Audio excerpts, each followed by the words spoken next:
নমস্কাৰ মই Jonali Saikia simple life আজি লৈ আহিছো আপোনালোকলৈ ভাপত দিয়া বৰা চাউলৰ পিঠা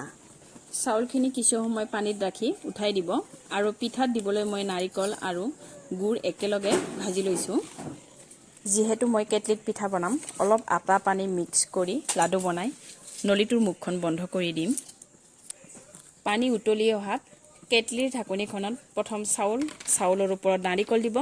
নাৰিকলৰ ওপৰত চাউল দি পাতল বগা কাপোৰেৰে মেৰিয়াই কেটলিৰ ওপৰত ৰাখি দিব 10 মিনিট সময়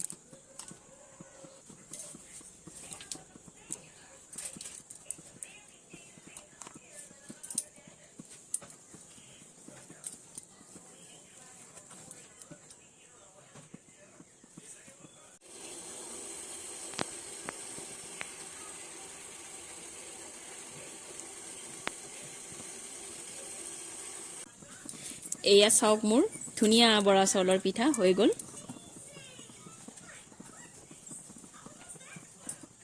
চাউলৰ গুড়িৰে বনোৱা পিঠা ঘৰত প্ৰায় খায়ে থাকে এনেকৈ এবাৰ বনাই খাই চাবচোন